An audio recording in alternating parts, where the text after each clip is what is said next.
A lot of people have tried ads before. You put money in, money doesn't come out. What are we doing wrong? How do we set up an effective ad strategy? The first thing you do, set up the campaign, find out who your audience is. So then Now, how much of it is actually down to the ad creative? let me ask you a question. Let's say you were searching for shoes. Do you read the entire ad? Never. There you go. Ever. So is the ad creative important? I guess no. So it's very important that your content is appealing, but obviously you need to capture their attention. If you build your content on the way that resonates with you, then why would it resonate with other people? What would you say to a person who said, look, I made content that I thought was captivating. I even saw that I retained people past the first 3 seconds. I did my best to target right demographics on. I still didn't make money. That's the thing. So even though you say you've run the campaign and it's failed, the truth is you've got data now. So now you know who not to target. Before we get into the podcast, I have a crazy announcement for my Muslim entrepreneurs that want to scale their businesses to the next level through marketing. Guess what? We've just added some of the craziest marketing juggernauts in the world to our team, alhamdulillah, so they can serve you. Now, we can provide you a service with regards to your paid social media ads, your paid Google ads, SEO. We can serve e-commerce. Akhi, right now, we can go in and track your data in such a granular way and create a customized dashboard and give you reporting showing you exactly where your business is bottlenecked and the things that you need to focus on that's going to bring you the biggest return on investment. We can do all of this now, inshallah ta'ala. Our team has served the likes of Uber, DP World, Emirates Airlines. In fact, our e-commerce guy helped build Pottery Barn, which is a luxury furniture brand from America over here in the Middle East, their website to $10 million a year in sales. Allahumma barik. Now, if you guys want access to these digital marketing services, you need to get on a call with our team. We will do a complete audit of your business. We can show you how we can build out a personalized package for you. All you have to do is just book a call at the link below with one of our team members. The purpose of this call will be to run a diagnostic on your business and to give you some real advice that's actionable, to show you exactly what's wrong with your business. And if we can help you at the end, we'll make an offer to you and build out this $100,000 revenue engine in your business, inshallah ta'ala. Now, just to be clear, there are only 20 spaces available at this very affordable price. It will never be this low ever again. So if you want a 7-figure team to build out a Bugatti Chiron of a business for you, inshallah ta'ala, and then give you the keys and put you in the driving seat so you can just accelerate to 100K afterwards, inshallah, book a call right now. And let's see if me and my team can get to work for you, inshallah. Alhamdulillah, wassalatu wassalamu ala rasulillah, amma ba'd. Assalamu alaikum wa rahmatullahi wa barakatuh. Guys, we have Brother Akbar back with us. Assalamu alaikum. Wa alaikum salam. For those of you who may not be up to date with regards to this particular series right here, Brother Akbar, mashallah, tabarakallah, he is an account manager and a team leader. I doubt myself for a second. At mashallah tabarakallah, one of the biggest digital marketing agencies in the world. They're global, and it's between 2 and 3 here in the Middle East, and it's part of a group of marketing companies that are number 7 in the world. So this is mashallah tabarakallah, an expert that's sitting before me. So I'm truly honored, and you guys need to feel that as well.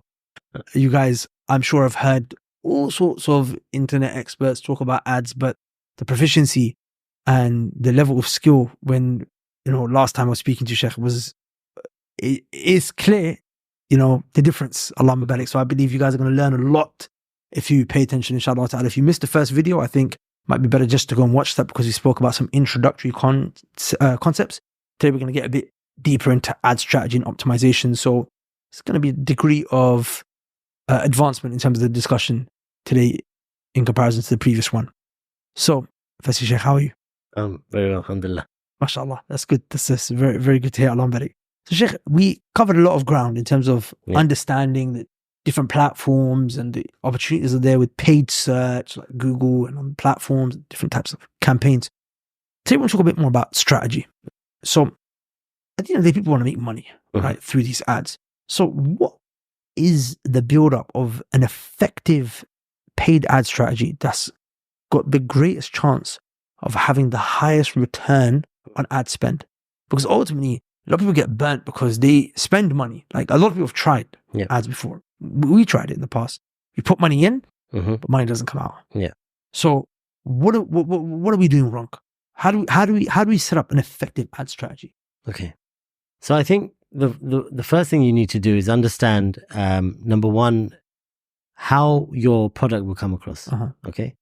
Now, for example, if you were to do a Google Ads campaign, which is mainly search, you would set up your keywords and things like this. Now, unless someone has heard of your brand, no one's really going to be searching for your brand. Yeah, right. Makes sense.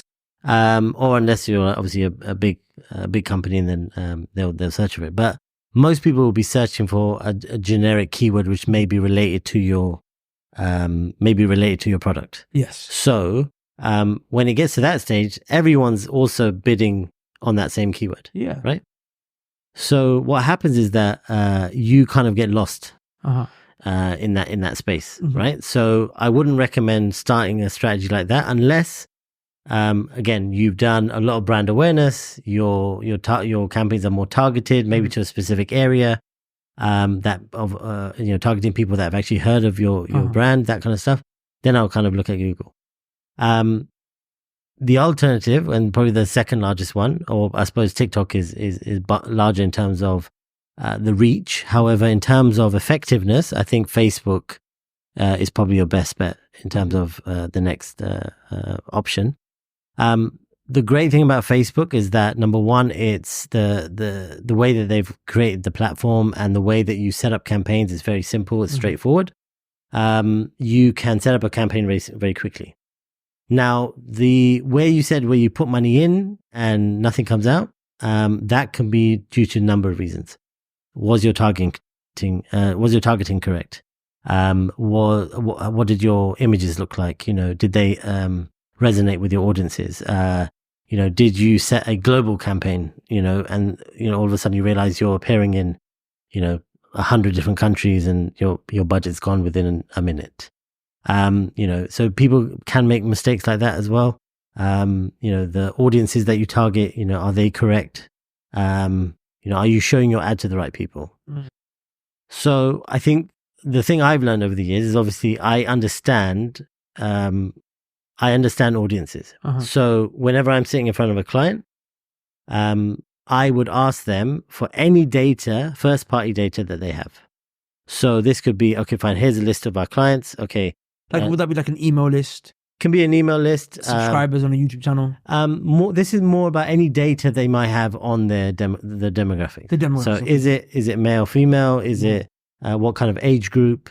That kind of stuff. And depending on the client, they've got different pieces of information. So that's where I'd start first. So who are the people that are already buying your... What about psychographics? Because there's this new thing about, demographics are too broad, psychographics. Like, do you consider that to be something important? Like, do you look into that? I've not looked into that, to be honest. I've kind of always stuck with the demographic data, only because it's something that it's easily obtainable. Yeah. So to give you an example, like a lot of people say, well, I don't really have a very big customer base. I don't have that information.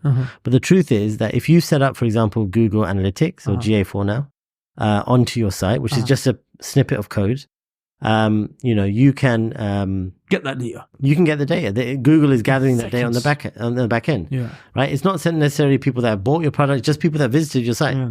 That's a good starting place, And they break it down. There's so many things, like there's affinity, like we spoke about last time. Wait, how long someone spends. Exactly. Well, that's actually mind-blowing. Yeah. Like for example, we saw that people were spending the most amount of time on our website, those who were coming from paid search.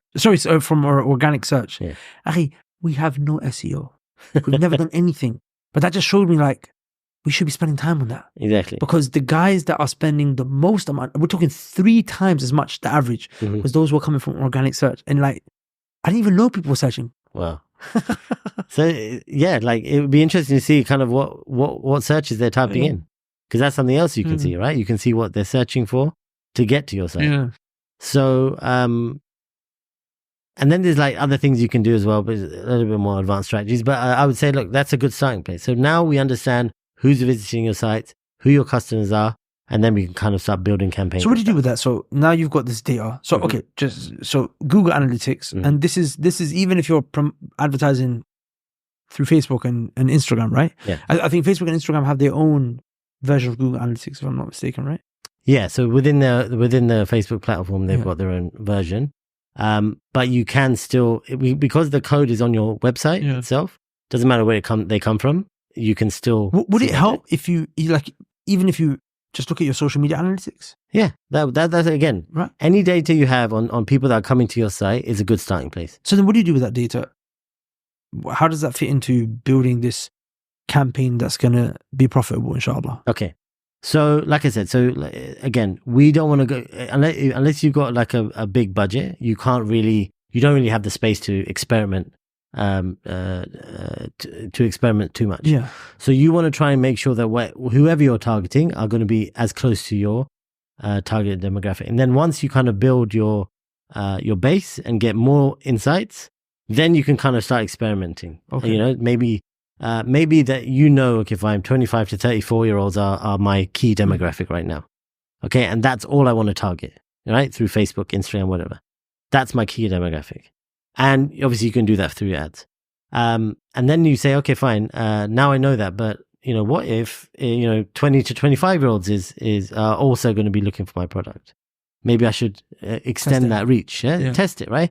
But do it in stages, right? So get to a point where you're comfortable, you know your core audience, your bread and butter. So these are my core audience. These are the guys I know will buy my product day in, day out. And then let me see what the 20 to 25-year-olds are doing. Maybe they're not interested, or maybe the 35 to 40-year-olds, and just experiment, maybe try different audiences, that kind of stuff. But that's further down the line. So I would say the first thing you do, set up the campaign, find out who your audience is, and then we start from there. So then you can kind of build your audiences from there. So you can find out, for example, location. I think last time we spoke about a campaign I started whereby it was targeting the whole of Ireland, but this is for the business centers. Mm-hmm. So the last time it was targeting the whole of Ireland, but the business centers were only in the main cities. Yeah. So there was no point targeting people in villages who were 100 miles away from the thing. So I focused the campaign in those areas. And then all of a sudden, the budget that you were spending targeting people outside of those areas is now free to target people inside or closer to the locations. So obviously it's different for different businesses. Obviously that was heavily based on location. Other people, obviously if you've got a digital product or a service that you provide, maybe it's not about location. Maybe, it's about just targeting the right people everywhere. So let's just, how much of this is going to be down to the technical side of things, i.e. the targeting in the back end of Google or Meta, and how much of it is actually down to the ad creative? I would say it's more down. So let me ask you a question, right? Let's say you were searching for, or I don't know. I'm just can't even think of a product. Let's say you're searching for shoes, right? Mm-hmm. Do you read the entire ad? Never. There you go. Ever. So is the ad creative important? I guess no. I would say obviously you want to have decent ad creative because ultimately Google will determine how good your ad is based on the click-through rate, based on how relevant it is to the product page, and that kind of stuff. So that's ad relevance, right? So, but what about, for example, like on Facebook, YouTube, Instagram, on those platforms? So I think with those, obviously they're more visual platforms, right? So if I see a picture of, I don't know, maybe it was a picture of a Quran or something with, a tasbih on it or something like that, and it's about Quran recitation, right? So obviously that might catch my eye, and that might be more interesting. Then I might read what the business is, what is it that they're actually trying to sell. So you think it could be as simple as just an image? Yeah, absolutely. Because like right now, it's like all the ads that I see are like people talking. Yeah. Sometimes they're again creative. Different formats. Again, as simple as an image. It can be an image. A video obviously helps a lot of people because like sometimes you want a bit more information. So a long form content might be better. So like a YouTube video to get a better understanding of the product. Usually what happens is that you'll find that some people will like a product, but then you think, well, I don't know if I want to go with this guy for this product or if I should go with another guy. So they'll go into the first thing you type in, you'll type in the name of the company and you put in review. So you want to see people's feedback about that company, right? Yeah. So, and obviously there's sites out there that do, like you've got the Google review, the star, and then you have a Trustpilot, for example. So all that kind of stuff. So again, there's an element of is this a decent course? And to be honest, there's a lot of scammers out there, and you don't want to spend your money because you're scared that you might get scammed, right? Like, are these guys even any good? They look good, but are they any good? Yeah. So that's where like the long form comes in. And I think people respond better sometimes to a video, but again, it comes down to how can you capture that person's attention with a video. So would you say that's the fundamental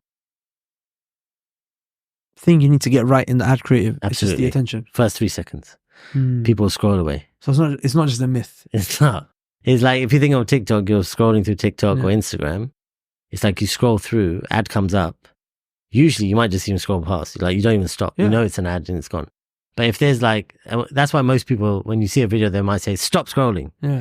You know, or I've seen recently, especially ads around Palestine, they'll have something that looks like a funny meme type video. Like, you know, someone's about to fall over.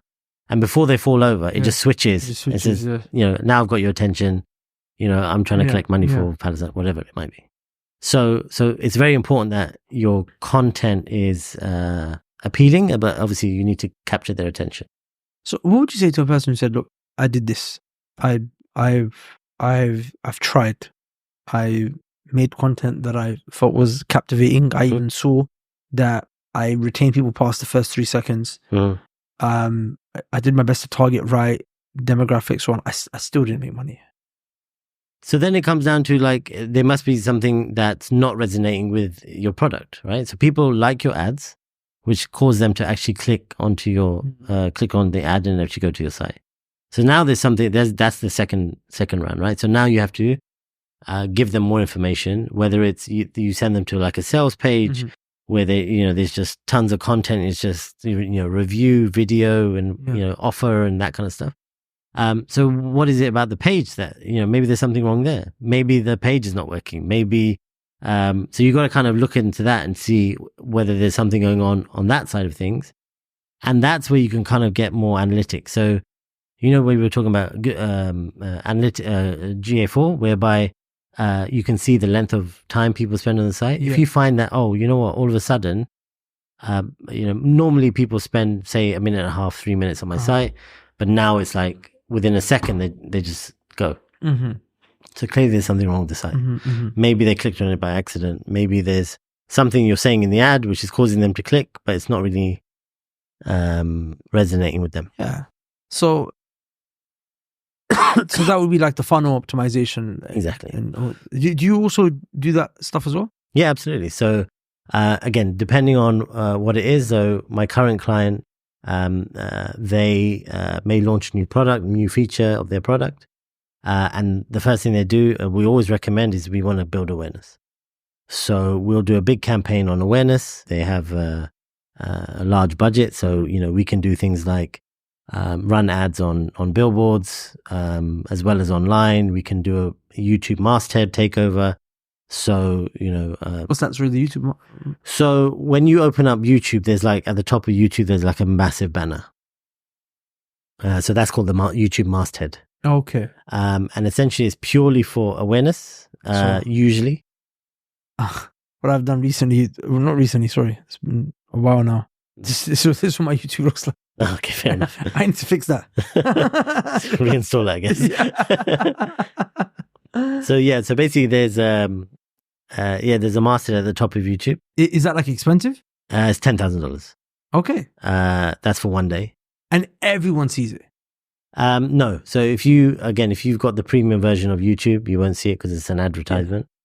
If you don't have the premium version, then yeah, you'll see it usually. And is it region based? Yeah, you can book. So it's something that you would book through directly with YouTube, with Google. So that is very reasonable. $10,000 for everyone in the UAE. Yeah, so you could put it on, but again, how you got to think about how effective it is. Of course, yeah, but so everyone on YouTube. Yeah, so for that you would probably get for $10,000 because you remember it's not just your ad. You'll get a certain set number of impressions for that day. It's usually about 1.5 million impressions to 2 million impressions. There's another version of it called YouTube masthead hourly. So essentially you buy the hour and you're the only ad showing up for that hour. For that one, you might get 2.5 million impressions. How much is that? That one's $8,000, but it's only for 1 hour. But if you've got a proper solid so ad, and then of course you've made sure you've done your funnel optimization prior. So for that you could use the audience off the back of that. So you know how you're saying that, it just didn't work for me. The truth is, sorry, my mind I'm thinking $8,000. Yeah, that's not much, Yeah, but again, that is especially for people who are in the high ticket space. Yeah, absolutely, right? But then how effective is that campaign? Like, obviously, for $8,000 for a lot of people, it's like, well, I need to make sure that I get some sort of something out of it, some sort of output, right? Yeah. Whether it's sales or whatever it might be, right? So for that, that's the thing. So even though you say you've run the campaign and it's failed, the truth is you've got data now. You've got an audience. You've got people that have come to the site. You've got people that come to the site and left. So now you know who not to target. Okay. So it's there's all insights there, right? So you can find out what went wrong. You can find out where the people are coming from. I feel like this is the hardest thing, to work out what went wrong. Especially when you're inexperienced. You don't know what to look for. Yeah. Are there some guidelines for someone who might not be proficient? Like, what are the things to look for to identify what went wrong? Okay, so there's lots of things, right? I usually, again, if I was on a Facebook campaign, I would find out like which is the campaign that's actually spending the most money. Okay, because that's obviously going to have the most insight, right? So from there, I can. There's like a little.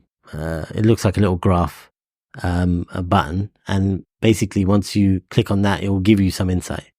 So it will give you insights in terms of your demographics, in terms of interest. Where is this?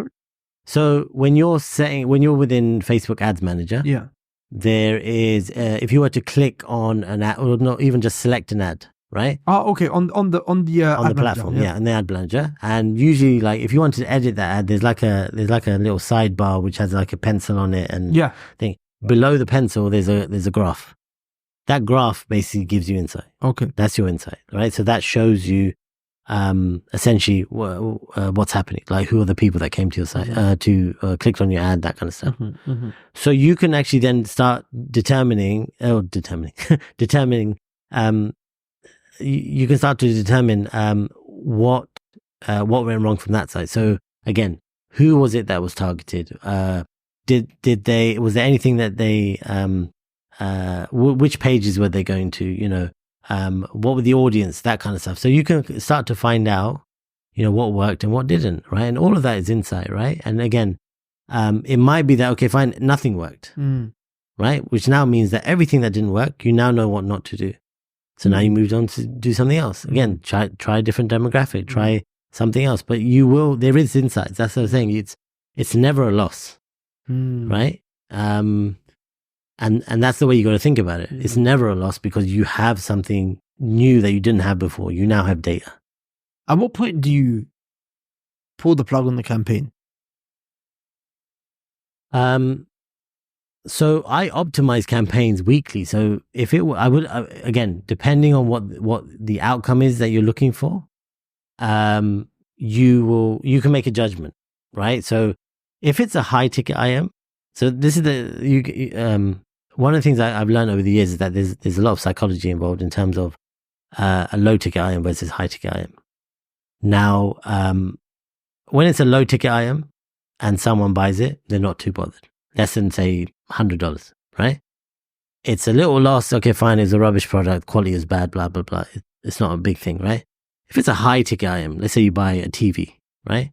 Now all of a sudden that's something that you spent a lot of money on, and other people know you spent a lot of money on it because it's a big TV. So it's like, oh, did I really make a good decision? And that's why people think, 3 or 4 times more about buying a high ticket item compared to a low one. Because the low one doesn't really make a difference. A high ticket item, obviously, it will have some sort of effect. So that's what you got to think about. So maybe it's a case that, okay, fine, social media got me this traffic. Okay, fine. What can I do with this audience? Can I retarget them? Maybe I can capture their email addresses. That's the thing. You want to you want to try and get as much data as you can on the people that are coming to your site, right? So if there's a way that you can actually capture their data and then you can follow up with an email or even retarget them through another ad which gives more information about your product, maybe that's what they need to help them. But it might be that one visit is not enough. But with regards to a particular ad, how do you know that this one's not performing well? It's just bleeding money. I guess it would just be... Yeah, if it's spending a lot, you've tried different things. The ROAS would just be low. If you're making a loss. Yeah. But again, it's like, you've heard of like in supermarkets and stuff like that, they have something called a loss leader. Yeah. Right? Where they have an item that's on offer, which actually they're making a loss on. Yeah. But that gets people into the shop. Yeah. So that's the way I would think of it. Is like, okay, fine. Even though I'm losing money on this campaign, what can I do? Can I resell to them? Can I upsell them? Yeah. Can I? So it might be that I had Bugatti.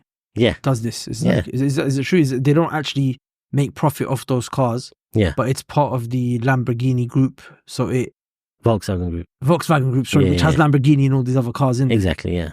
That it's just a way to kind of get people's attention. Yeah. But ultimately, then they make more money off the other cars. Exactly. Right. I mean, I don't know. Like, that's probably the case.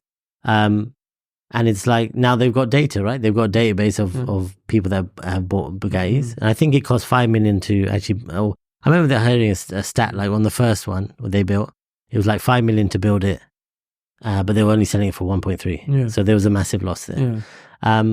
That might be a bit different, but yeah, I'm getting. But then it's exposure, right? Yeah. Who owns Bugatti, Volkswagen? Oh, so I feel like a lot of people they like in our space, the coaching consultancy type of space, agency space, online, most people, the loss leader for them is usually like the fact that like maybe like a as you mentioned, a low ticket that they might sell for like £50, £100 to liquidate the cost of the ads. And then it's like they're going to upsell them and increase the lifetime value of that prospect as they ascend up the value ladder. Or what some people do is they have like a reoccurring product, like a subscription with like these school communities and whatnot. So it's like, okay, maybe the first or second month, it takes me 2 months to make back the money that I spent to get that lead in the first place or to close that lead. But I know this person is likely to remain for 6 months, 7 months, or 8 months. Yeah. So based on that, they know that they're in the long term going to make money.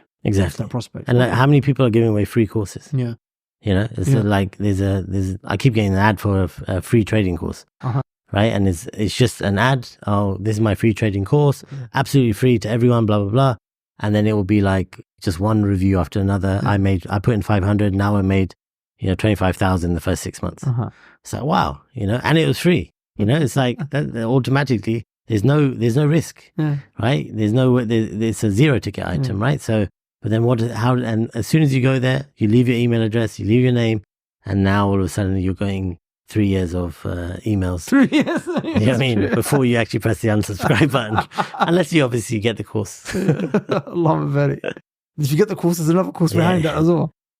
Okay, beautiful. So, Sheikh, that was very insightful. A question I have is, what does an ad campaign look like for someone who already has an audience versus someone who doesn't have an audience? So, for example, a lot of the brothers that we work with, the clients that we have, and the people that are in our space, they have like a social media brand that they've built. So, how would it look? How would it look different? So, as I'm saying, you have an audience. If you've got data or you're collecting data on your website, that you have insight into who your audience is. Even if you're selling products door to door, you know who are most likely to buy your products, right? And it might be that, one particular type of customer, they'll never buy the product, right? They're just not interested. Whereas another one is more likely to. So even that, you have data. So it's there. You've just got to spend the time to actually think about it. Sit down and think, actually, you know what? Out of the 100 products I sold last month, or 10 products, whatever it is, who actually bought?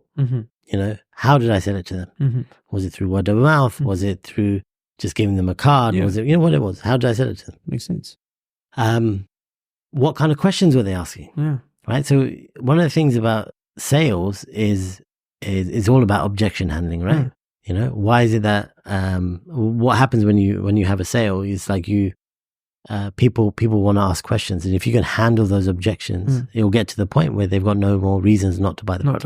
Right? And it is, if you're a high ticket item, I don't have the money. If you're getting them to be part of a business, like I don't have the money to do it, I don't have the time, all these kind of stuff, right? But if you can handle the objection, then that's sales. I need to speak to my wife. Exactly. That's a big one, right? I've used that a few times.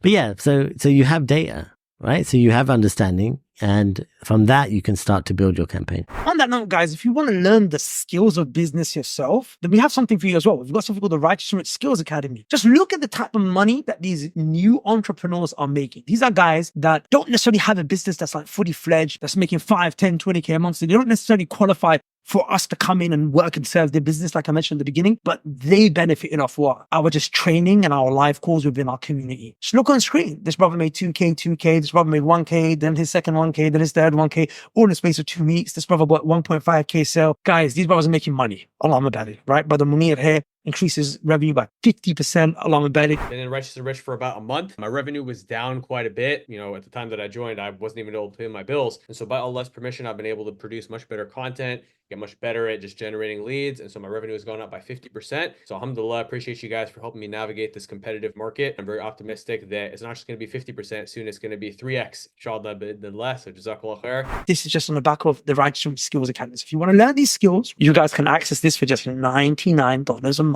That's it. Click the link below. Skills Academy. Peace. So would it be better would it be more fruitful to set up campaigns targeting my audience? Yes. Or people that are not my audience to get them in? Target your audience first. Why would you choose that over the other one? Because again, I'm thinking from a small business perspective, right? Yeah. So if you got a product which no one really knows about, you don't want to start targeting the world, right? Yeah. You want to focus on the people you know, and then from there you'll start testing. Then you start expanding your audience, make it broader, target new interests, target different demographics, different locations, and then you build it up. Is it true you can target people some people might not be following you, but they've visited your site or your account? Yeah. In like the last 6 months. Is it true you could also target them? Yeah. So you can target them. You can target people that have certain interests in other things that might be related to your business. I'll give you an example. There was this is a great concept, right? I mean, I don't know how great it is now, but I think for anyone who's young who wants to start off and doesn't have much money, there was an idea whereby there's companies that will print T-shirts for you. But you can set a minimum order value, minimum order amount, right? So you could say, don't print any until you've sold 20 T-shirts.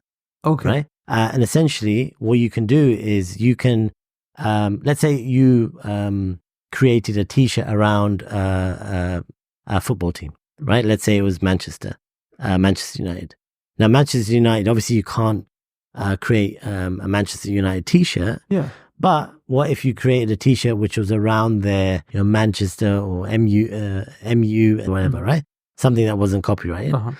You could design that on this websites, these T-shirt sites. Once you've designed it, they then have a landing page for you. You set a price, obviously taking into account all the costs for printing and whatever, and then you're now just sending traffic to that site, right?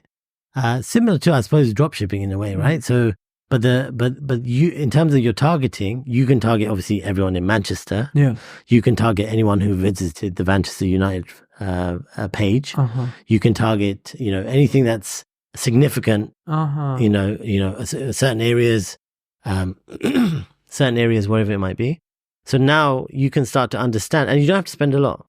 You can spend like £10 on £10 or per campaign, and have 3 campaigns running, and one is targeting that group of people who visited Manchester United the Facebook page, other people that have visited a particular location. You can, like, in terms of your location targeting, so maybe the pitch where the stadium is. So you can now start testing, and you're sending now traffic to this T-shirt website. And obviously, if it's a decent T-shirt, you would have different designs. And if you start selling, right, they will only start printing the t-shirts once you've sold a certain amount. So now you know, okay, fine, if I spend £30 on my ads, I'm not spending any money on the back end because that's all taken care of through the sales. Yeah. And once they sell 20 t-shirts, then I've covered my advertising costs and I've made, I don't know, £50, £100, whatever it might Makes sense. And depending Makes on how sense. much you're selling your t-shirts for. So so you're saying you can target people based on interest, of course, age, based on location, based on websites that they've visited, right? What are some other ways you could target people? Because I'm not sure if these functions are still available, because I looked into this stuff a few years ago. I know Facebook changed a lot, but you could target people based on Wi-Fi, like whether they're using Wi-Fi or not. I know you can, there's certain networks you can target. I don't know about Wi-Fi though. I'm not sure about that. But you could target people based on whether they use Android or iPhone. Again, people who are interested in iPhones, you know? What are some other like things that could be useful to look into that people might miss out? So this is where it gets interesting, right? So like you can target, for example, frequent flyers. Frequent flyers. Right? And what you find is that there's certain traits that certain people have. Like if you are a CEO and that's your, if you're targeting CEOs, we find that, you know what? CEOs tend to travel a lot. They tend to be quite international, right? I find so interesting. God. So it might be that, okay, fine, I need to target international flyers, right? Business flyers or frequent flyers. So these are people So how do you do that? Like where do you find frequent? So there's a group, there's actually a targeting within Facebook, which is frequent international flyers. So these are people that will fly, I think it's 6 times in a year, minimum. Because they're frequent flyers? Yeah. So that will be like, okay, fine, these are international and international as well. Okay, but how does Facebook know that? Do they have to be like part of a group on Facebook? Frequent flyers? I assume they just track where they log in with their Facebook, where they log in from Facebook, right? So maybe that they're in Dubai now, and then they're in London, but they're in like 6 different locations, or maybe the same location multiple times in a year. Okay, for us, who would we target? How would we do our targeting? So for us, it's Muslims, and it has to be practicing people, because sometimes we get people that are interested in working with us, but they've got some haram, so we can't really work with them, right? Yeah. So, and practicing Muslim business owners that have a service-based business. Okay. Now let me ask you a question. If you had a physical location, a shop, let's say an Islamic goods shop, where would you set it up? I would set it up in where would be a good location? East London, Whitechapel. East London, right? Anywhere in particular in Whitechapel? Right next to the masjid there. Yeah. So why don't we target people? There's obviously areas like East London which have predominantly Muslim audience, predominantly Muslim. It's a predominantly a Muslim location. So obviously that's something I would target, right? Maybe target different mosques, right? And if you know that people are visiting this location, so you can target people who are interested in this location or have visited this location multiple times or frequently visited this location. So you know that these people are going to the mosque, right? So for example, if we did that, and like, okay, so what would be... Okay. That would just be one, that'd be one, right? okay. So that would be one. So obviously that's based on location. Next we look at, okay, fine, what about certain countries, right? So maybe we can target people that have visited, say, a lot of Muslim countries, right? And you add that on top, right? So obviously there's a lot of people that come to Dubai. Maybe Dubai is not the place. Maybe... so Dubai is very good. Maybe Saudi might be a better thing, right? So you know that people who visited Saudi a lot, again, we can try and target those. Oh, okay, visited, not living. Okay, sorry. Exactly, visited, right? So so you can target people like that. You can target people based on, like in Dubai, we know that, again, if you're going for a younger demographic, what you can do is you can target, like most of the universities here tend to have a high Emirati or Emirati population. Emirati student body. So you know that they tend to be more Muslims. Obviously, they're majority likely to be Muslim. So then you can target anyone that has that, that school or whatever, or they have gone to that page. So that's the Muslim side. But what about the service-based business owner? What's the service? Coaches, consultants, agency owners. So it could be like a anything from a marriage relationship coach to a PT. So you can target families. You can target people that have. So I would, for example, if it was a marriage coach, I wouldn't target recently. It's not that we're necessarily looking for marriage coaches, but you're looking for people who are married. No, not necessarily. That's one. That's one example of like one of our clients, right? It happens to be a relationship coach. Okay, but it's just any type of coaching business or consultancy. Yeah, no, but in that is too broad because your audience is going to be different to someone whose audience is a marriage. Like for example, there's no point me targeting people who are not married. On their behalf. I'm trying to get the business owner himself. To say, hey, come to us. Okay. And we will train you on how to, for example, scale your business. Yeah, which is fine. But what I'm trying to say is that if that's what you want to do, you need to understand who his audience is, right? So how do we do that? So if it is a relationship coach, a marriage relationship therapist, whatever it might be, you need to obviously target people who are married, right? You can't target people who are single because it defeats the purpose, right?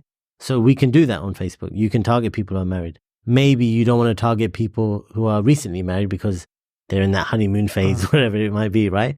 Or preparing to get married. So these are all audiences that are available within Facebook. So you can say, right, I don't want to target anyone who is not married. So what do we do in a situation where we're not sure exactly what industry this coach is in, but we just know we can help anyone who's got a coaching business? Yep. So for like it could be a food blogging coach, for example. So is there like anything that just ties these guys together? People who have a coaching business. You can't. The problem is everyone's audience is different.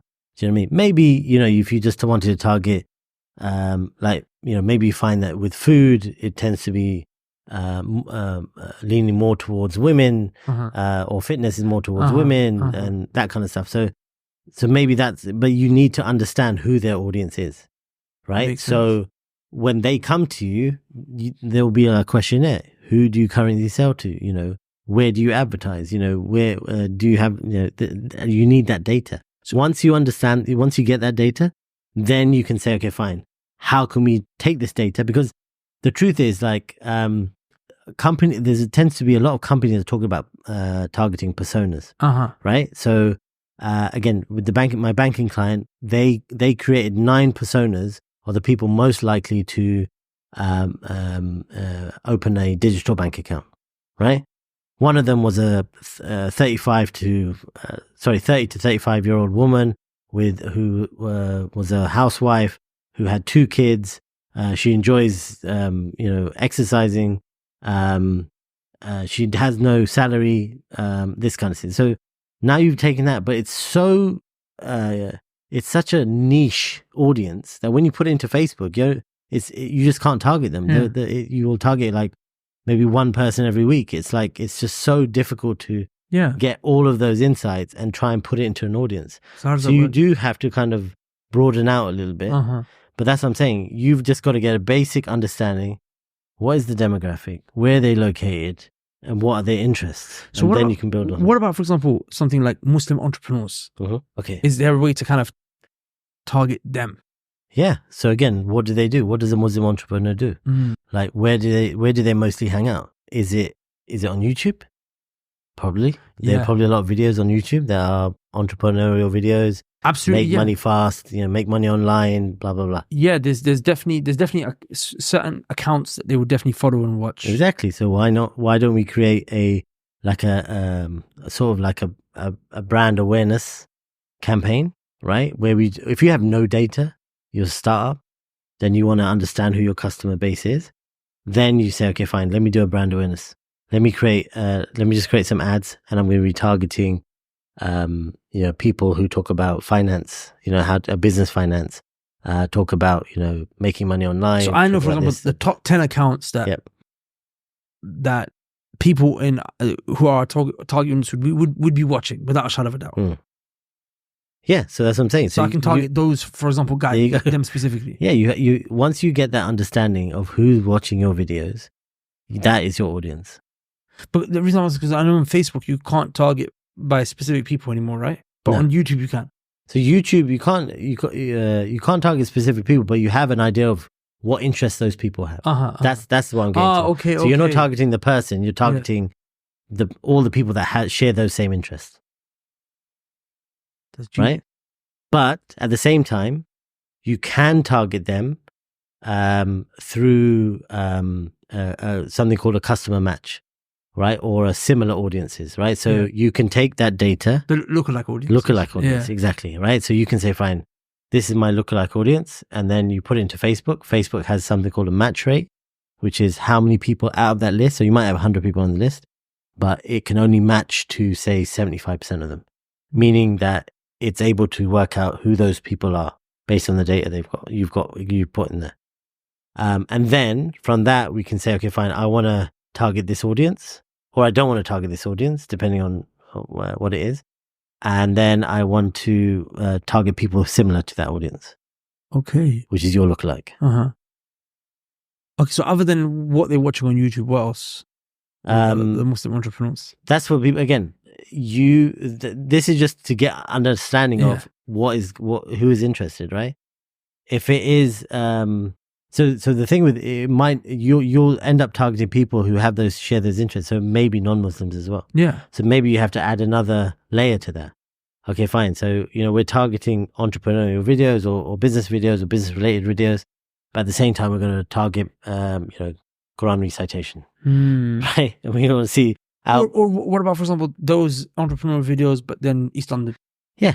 So you can target based on location, but that's what I'm saying. You want to try and layer some of your targeting on. So it's not just people who are interested in business. You want to target people who are interested in Islam, maybe listening to. So then would, for example, then our ad turn up on the videos of those guys that they're watching? Yeah.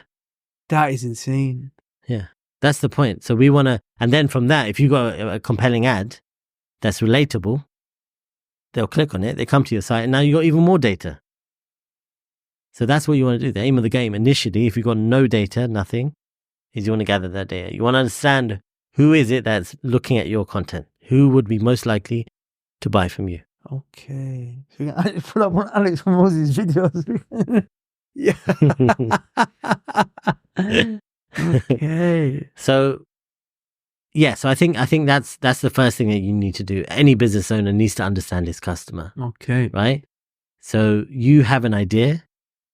Even if you're starting a new product, obviously you go and speak to your friends and family. What do you think? Would you buy a product like this? Yeah. Okay. I would. I wouldn't. Why? Why wouldn't you buy it? So you do a bit of research. But digitally, you can get that research done a lot faster and with a massive audience. Some people say that when it comes to doing ad creatives, you should be making 50 different ad creatives every week and then testing them. It used to be like that. Used to be like. Yeah. I think so. With Google, they now allow you to. So before it used to be like you would have multiple. I think minimum was like 4 different ads. But now because they've got responsive ads, so you would upload or you would put in 15 headlines, you put 4 description lines, and it just changes and swaps between them, and whichever one starts working, it will start to show that one more. So so it used to be a case, but not anymore. But now I would still test. Have at least one or at least a couple of variations, maybe a different type of ad set, maybe a different type of creative in terms of your image, maybe a video, that kind of stuff. So I would still test, but I'd say 15 is too much. It's just because, again, depending on your budget, it's like you're now spreading your budget across 15 ads, and the bid strategy has to learn which is the one that's going to perform the best. So I would rather have 3 ads or 2 ads and give all the budget to those 2 ads rather than have 15 ads and separate the budget accordingly. And it's just like too small. So if you want it effective, then you'll understand that better. Okay. And do you feel like there's we spoke about this briefly, but is there a significant difference between image ads? I'm talking about on for example, Instagram and Facebook now. Image ads and video ads. Yeah. Video, again, it tends to get a lot more attention. But again, so your first 3 seconds are the most important. So whatever your message is, whatever you need to do to get their attention, you need to do it within the first 3 seconds. If you don't do that, you're missing out. Are there any specific circumstances where image ads are better? Depending on the offer. So if you have 50%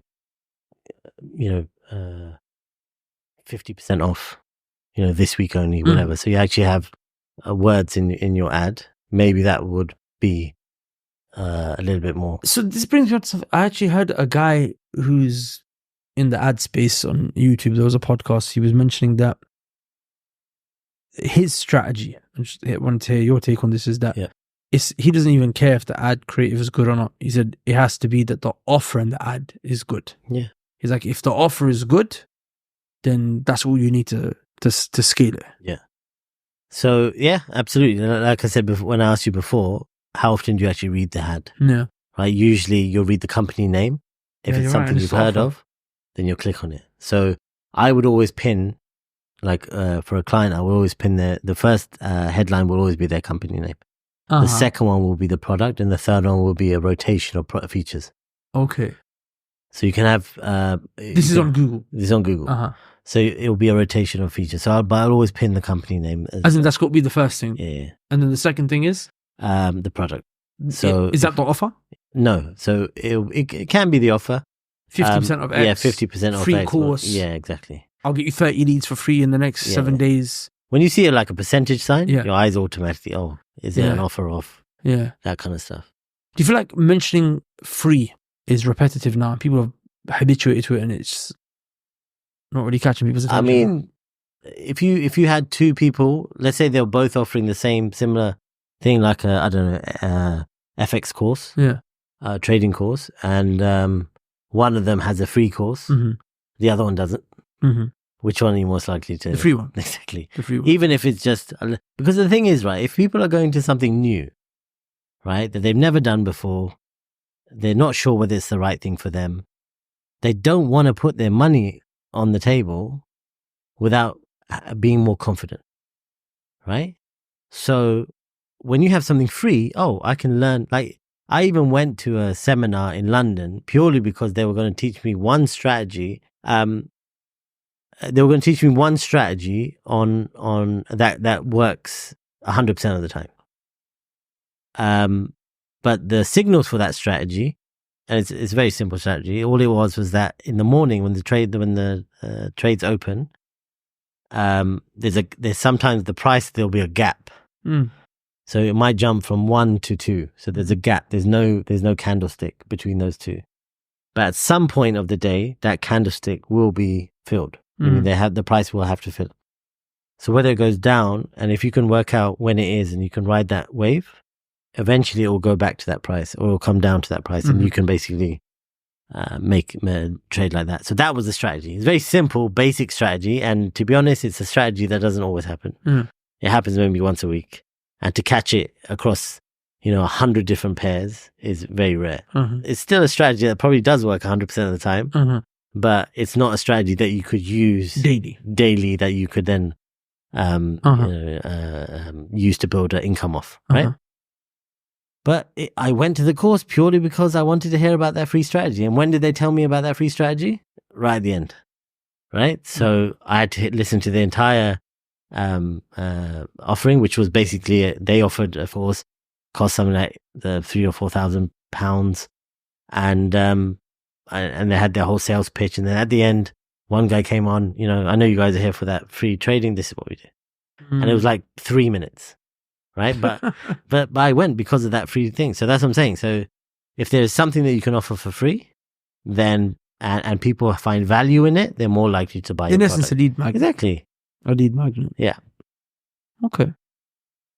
I'm not sure if you can give us some guidance on an issue that we're kind of facing right now. And I wonder how this could be solved through maybe targeting and paid ads and whatnot.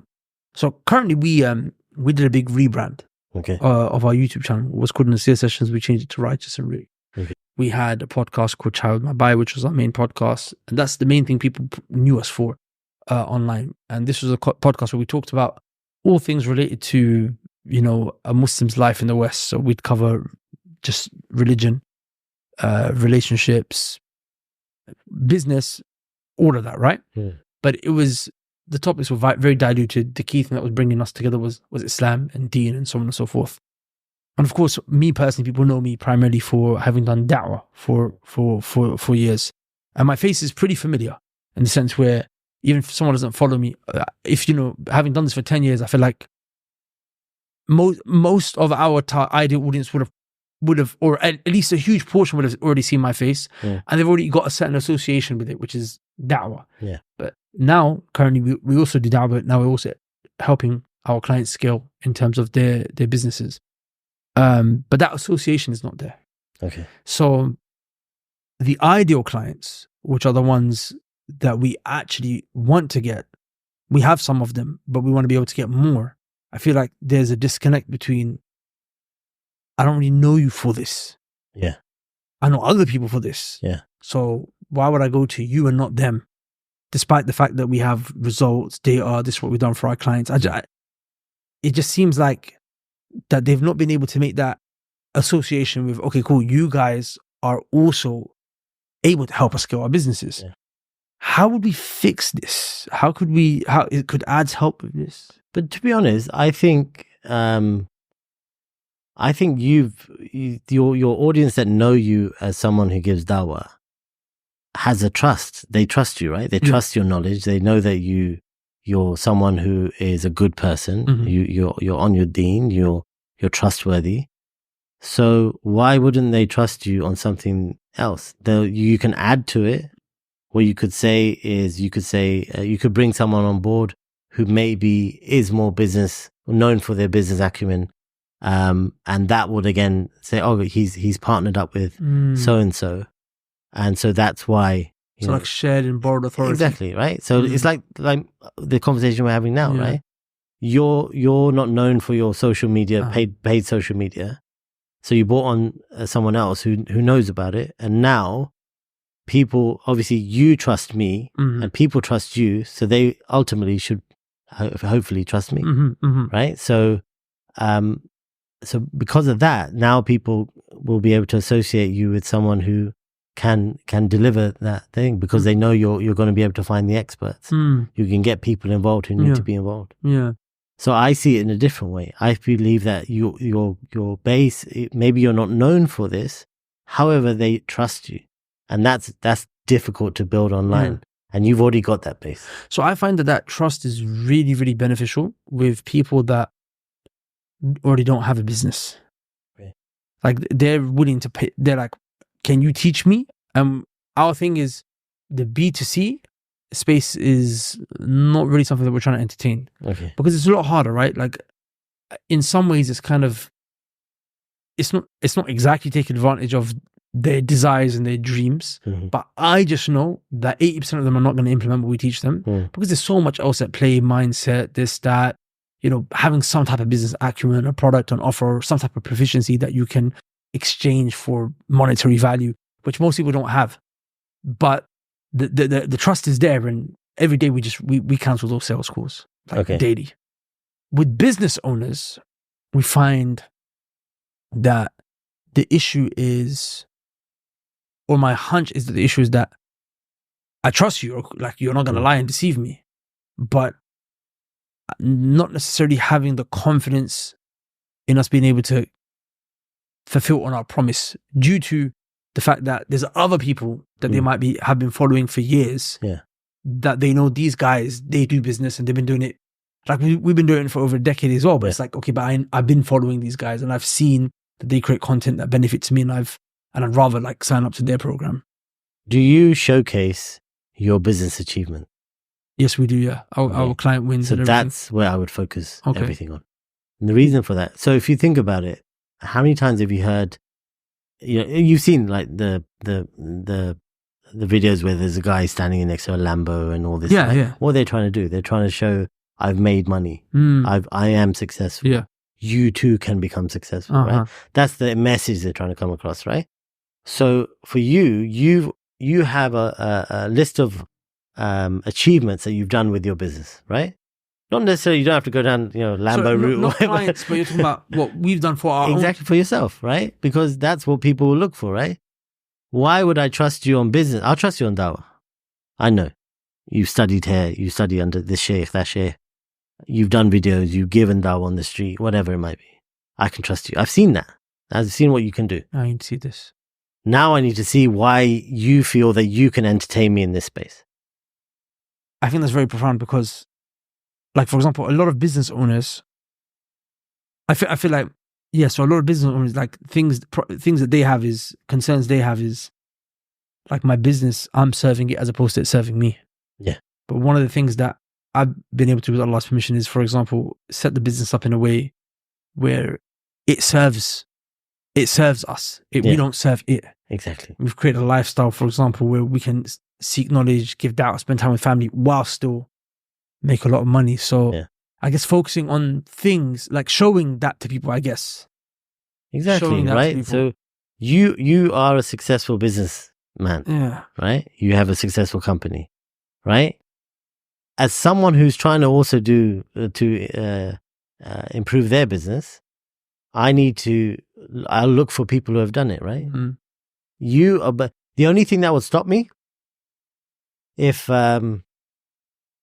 what you're doing is not related to what I'm doing. Yeah. However, I'm taking notes about that.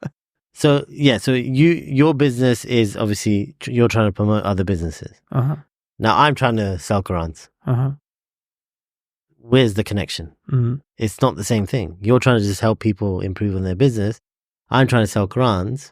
Okay, fine. Maybe you can give me some advice on what I should be doing, but you're not selling Qurans. Do you see what I'm saying? However, why not interview people who are doing it? What have they struggled with? Give them advice on live podcasts, right? Like live consultation, right? If you're having to release those, we have those. Right? Give them a live consultation. If you've got them, use them. See. Yeah. Right? So they say, oh, and now all of a sudden you've got credibility for people who want to sell Qurans.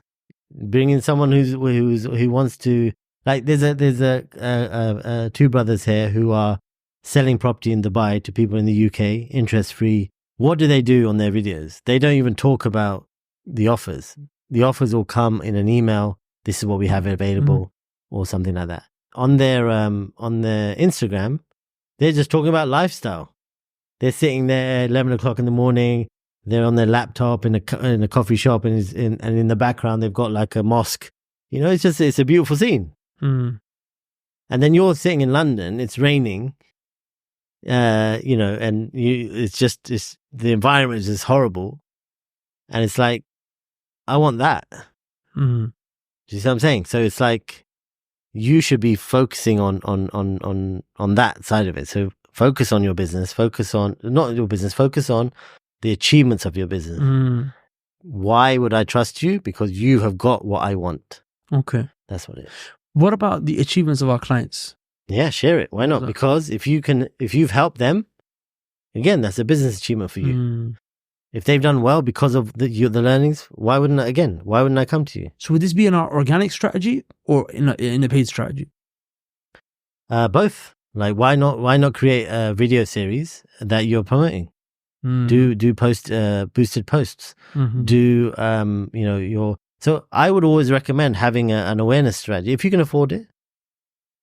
Have an awareness strategy constantly on, right? Because awareness, the thing with an awareness strategy is that it doesn't give you an effect straight away. It might take 6 months, but it's constant. Okay. You know? Okay. It's like it gets to the point where the same person has seen your ad 20 times over 6 months or whatever it might be. And then and maybe at that time it wasn't something I was looking for. But in 6 months' time, it might be something I'm looking for. Who am I going to think of? The ad that I've seen 20 times or someone I've never seen before? Do you know what I mean? And obviously, you want to make sure the content's fresh and that kind of stuff. And is there like a call to action in the awareness strategy, in the awareness campaign? Yeah, just learn more. Okay. Yeah, learn more, find out more, whatever it is. You want them to obviously, once they get to your site, if you're interested in finding out more, if you have a business that you feel that, if you have a business that we can help, leave your name and number. Okay. Or, leave your name and email address, and we'll contact you. Okay. For a free consultation. I like that. Okay. That makes a lot of sense. I find that so much of this just comes back down to just working out exactly what the right messaging is. And even when you're like targeting, like understanding your customer. This is one of the things that we've spent so much time on recently, just working out what is our ideal customer. What do they look like? What's the language that they use? What's their pain points? And I feel like so many people miss this. And those who do give it some time, it's like a quick exercise. You know, like you said, just build out the personas, the avatars. But it's like an ongoing thing. We keep coming back to the same thing. What is our ideal customer? Yeah. Where are they? What's their age?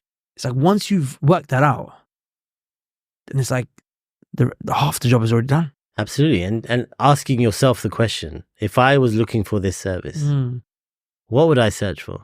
What would I need to see for me to click on an ad? Right? Wow, that's just such a simple framework. Yeah. If I was looking for this, where would I go? Yeah. And it's like Brother Shahab said earlier, he said that the content is based on stuff that you like, right? So you can build your content around, if you build your content on the way that it resonates with you, then why would it resonate with other people? Well, you're absolutely right.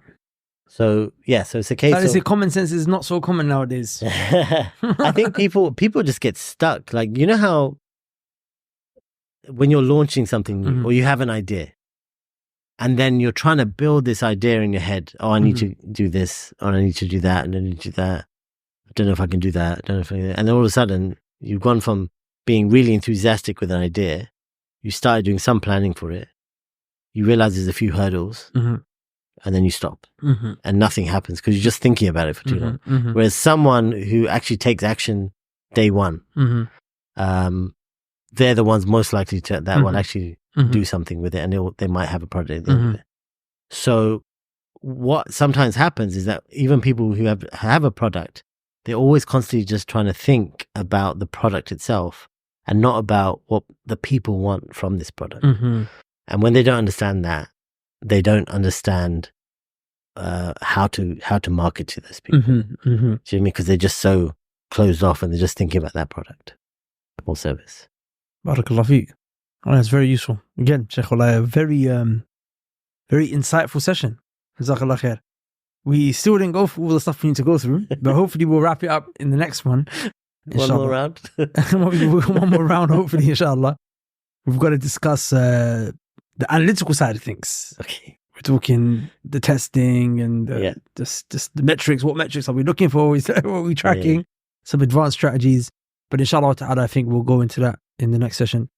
Well, Shaykh, I really appreciate you coming here once again. And I'm sure the brothers and sisters that are watching are really benefiting and learning from all of the insights and experience that you're sharing.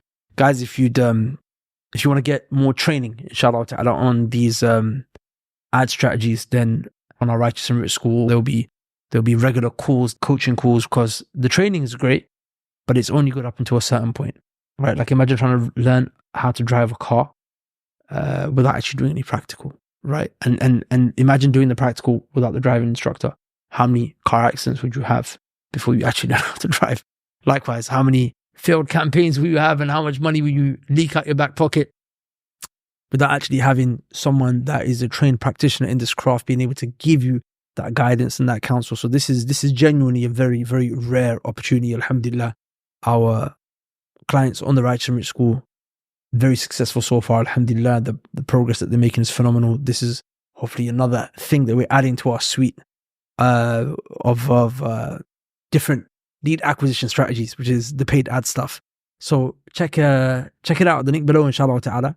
And hopefully it makes sense for you, and then we can have you on board. سبحانك اللهم وبحمدك أشهد أن لا إله إلا أنت أستغفرك وأتوب إليك. السلام عليكم ورحمة الله وبركاته.